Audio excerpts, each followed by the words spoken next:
A dream. He considered. Blood spurted down his arm. Danzo noticed 2 long slashes on his face, resembling skeleton hands, when he looked in the mirror. Then Danzo sensed movement in the cuts. Anbu. West. Anos felt Danzo's dream turn into a nightmare, and he grinned. Gojo approached. So, tormenting the tormentor? Gojo inquired. Nose smoles. Gojo, Anos, and Geto had become first-time friends. The fact that the 2 young men had battled for peace only to have it taken away by a monster made Anos like them. Like them, he was fond of people who sacrificed for others. How is Itadori and Sukuna doing? Anos inquired. They're collaborating with each other. They have, I believe, realized how dependent each is on the other. Sukuna is assisting Yuji in discovering his cursed powers. Stated Gojo. It's a good thing. That day, so many people died. After their mission with Hanzo, Dazai and Kunikida ought to return at any moment. Stated Anos. Oi, Anos, talking about us again? Stated Dazai. Kunikida and Dazai were coming toward them. So, Hanzo's been eliminated? Gojo inquired. In a very noticeable way. People around us had green faces. The message was given, I say. Stated Kunikida. Yeah, but you're forgetting one thing, Kunikida. Stated Dazai. What? There are people who are only interested in power. Our home was lost as a result. Evil will always exist as long as there are people in the world who are driven by a desire for power. Stated Dazai. Dazai, that is why we have to oppose it. Evil has the slow, lethal effect on everyone it comes into contact with. Stated Anos.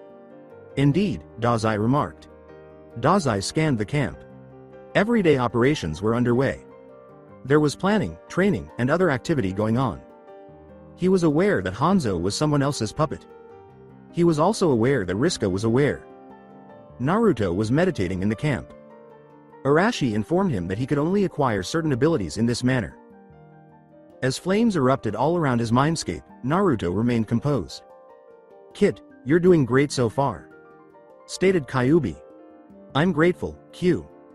It's a little difficult right now, but I'll be more of a burden than a help unless I acquire these skills. I could create a new attack if I combined my wind chakra with Arashi's fire. Said Naruto. Arashi grinned as she glanced at him. He's starting to realize that we are his left and right hands and that he is the master. When he fully unleashes Kyuubi's potential, evil people won't be able to stop Naruto. Arashi pondered. Subsequently, Naruto directed his chakra into a Rasengan. The fire was drawn into the attack as he was doing it. What? Naruto spoke as the attack took a different form. Even though it was brief, the power was strong. Like a fluke, the two elements parted ways. "What was that, Arashi?" asked Naruto. Arashi gasped. "Master, I'm not sure. Maybe the energy from the wind drew the fire," said Arashi. With a shrug, Naruto got to work on his training. When Naruto opened his eyes, the clearing around him was visible. Flames did not touch it. "Arashi, it worked." Arashi heard Naruto say. "That's excellent. You are developing far more quickly than I anticipated. I'll teach you the attack the next time." Arashi answered. "I have to get stronger how I can bring peace to the world," said Naruto.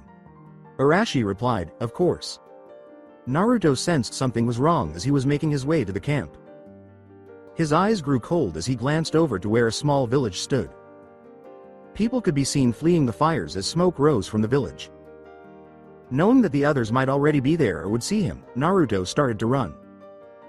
He was horrified by what he saw as he got closer to the village. People on poles were parading a group of raiders around like dolls. The villagers were fleeing in fear. Naruto heard a call for him. "Naruto."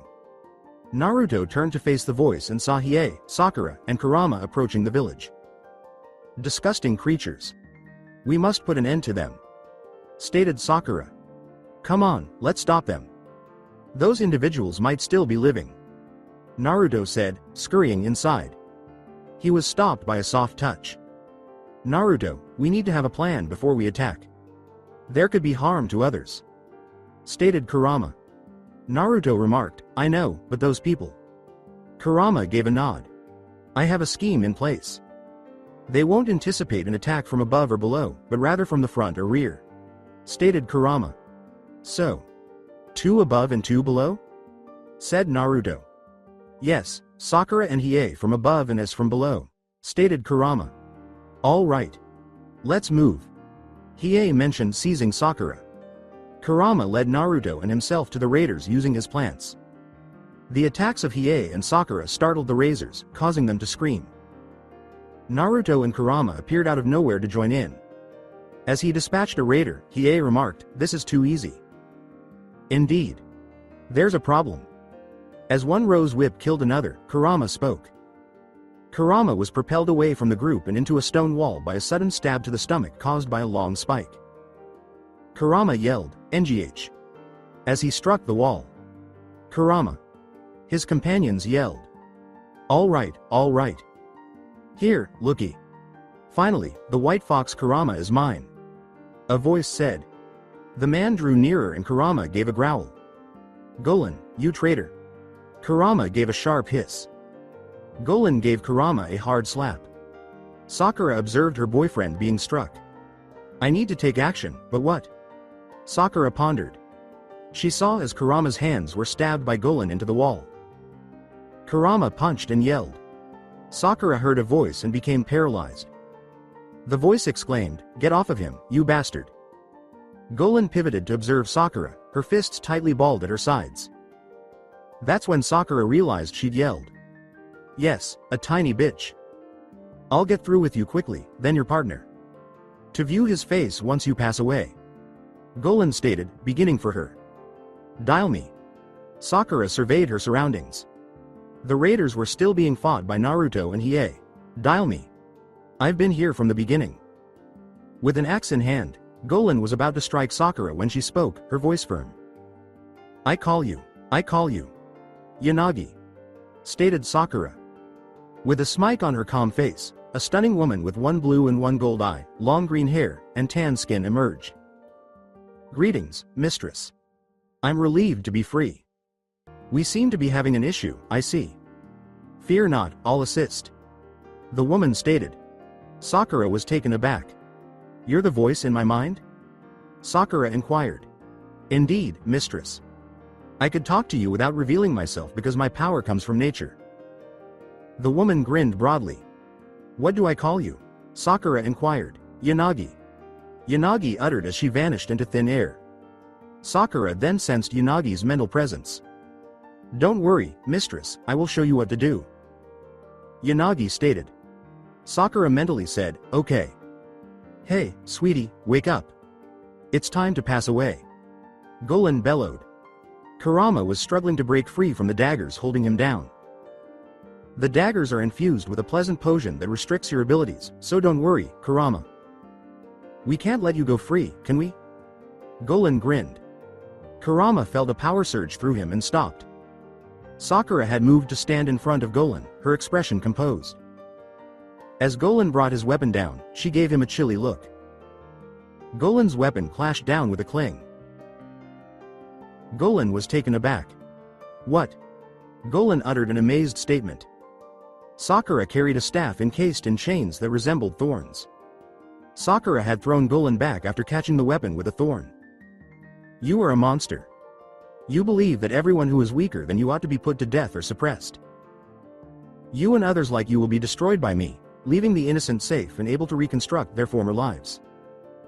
I refuse to back down, like a flexible oak tree. You will now represent this symbol, stated Sakura. Golan snarled. You shitbag. I'm going to kill. Golan snarled. Green and brown swirls danced in Sakura's eyes. As I previously stated, turn into a representation of what occurs to evildoers. Let the one who would harm me grow into a tree with the strength and flexibility of an oak and sound roots of a willow. Sakura made a chant. Golan felt excruciating pain as her feet turned into long tree roots as she did this. Arg hhh. Golan turned into a tree branch and screamed. Screams and more pain as sprouts emerged from his head. Naruto and Hiei had arrived at the scene and saw this. Golan's tongue turned into another branch, and his voice grew weaker. After the transformation was complete, Sakura gave him a glare. A tall, stoic oak tree with a horrified face in its trunk stood where Golan had once stood. Beneath it, inscribed in vines, were the words, "Woe unto those who do evil to the innocent, for this will be their fate." Walking toward Kurama, who had a W. Sakura, are you alright? Kurama inquired with concern. I'm fine. Sakura spoke, her eyes turning back to green. She extracted the daggers from Kurama's grasp. Kurama hissed in the process. Holding his hands, Sakura healed them. With a smile, she passed out. Kurama managed to capture her.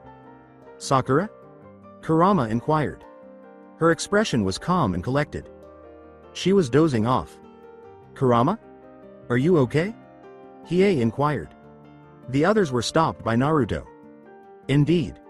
Sakura must return to the camp immediately, stated Kurama. The new shade tree and the destruction of the raiders pleased the villagers.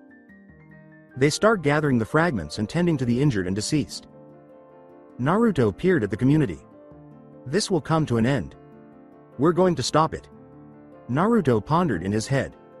Yes, sir. We'll vanquish the wicked, says Arashi to Naruto. I'm going to get better. Together, we shall grow more powerful. Kyuubi, you, and I collaborating as a team, said Naruto. Riska had sensed that someone else in the camp had tapped into their power. She knew Sakura had called upon her power when Kurama entered the room carrying Sakura. She's just dozing off. Lady Riska summoned someone that we devils consider to be a myth. As he gave Sakura to Tsunade, Kurama spoke. Who is that, Kurama? Riska inquired. Kurama said, Yanagi. Riska gave a smirk.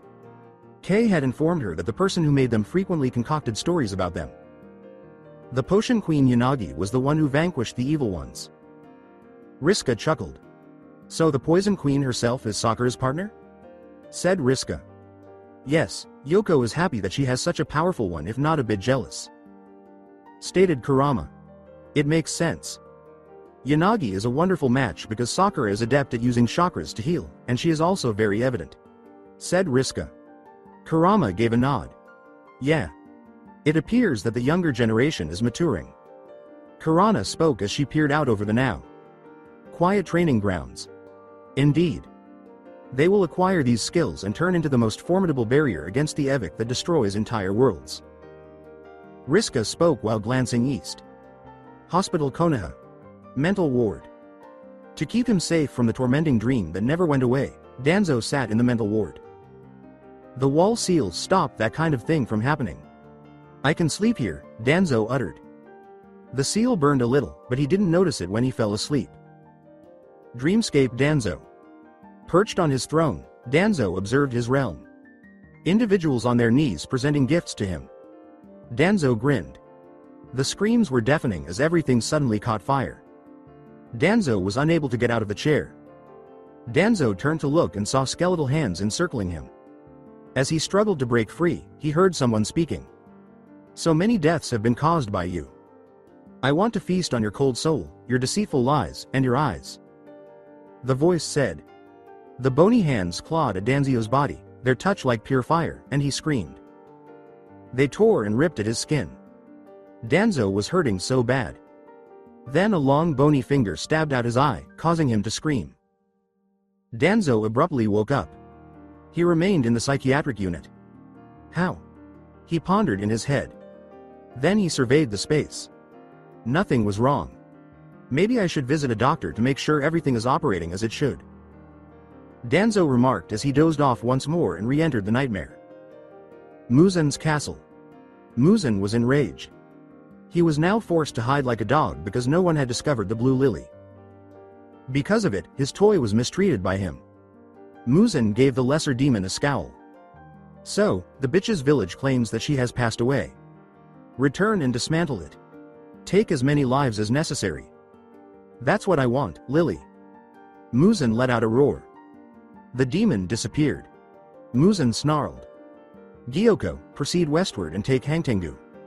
See what you can learn about the blue spider lily. And exterminate as many people as you can. Perhaps those demon slayers with curses are present. If so, take their lives. Stated Muzan. Hey he. Master Muzan, I'll go, and when I return, I'll bring you trophies to enjoy. Hangtengu, let's move quickly. Gyoko laughed. Duna plucked at the strings as she watched the two go. Akaza, now that you are back together, keep searching for the lily here. Stated Muzan. With a nod, Akaza departed. His voice still hadn't returned. The rest of your return and await my instructions. Stated Muzan. Doma had returned to his room. He glanced at the desk. There was a letter written by Muzan herself. He took it open. Huma. The demons are compromised. We don't know if it's higher or lower. It is your goal to eliminate them at any costs. Doma grinned. He needed this precisely to make his way out of the upper moons. He sent Riska a hurriedly coded message that would be unintelligible to anyone else. He waited until the sun rose and lit up his room. A brief note with few words appeared on his desk. Come home and bring your ladies with you. Riska had returned. Doma pulled a cord, causing a man to materialize. Yes, Lord Doma? The man uttered. Tell the girls that we are heading out after packing. Just bring what you need. Stated Doma. Yes. The man walked away. Doma noticed the girls packing their clothes for their trip and grinned. All were ready in under an hour. Doma came over to join them, and they boarded the wagon. Not only were the horses swift and agile, but Doma had made sure to position them just a few miles away from the western wall. They soon went through and were heading toward the camp. Doma grinned, knowing that when he sent someone to his lair, Musan would be taken aback. As soon as the camp came into view, Doma leapt from the wagon. Doma. Ume approached him quickly. Doma gave him a hug while grinning. Hello, Ume, where are your big brothers? Doma inquired. Helping train the others.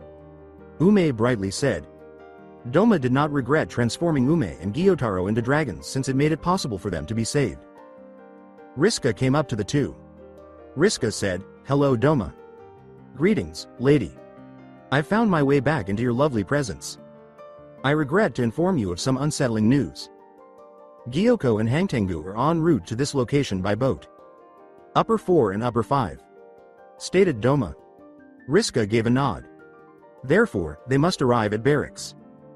The cove that is hidden. It should take them roughly 2 days to arrive if they left today.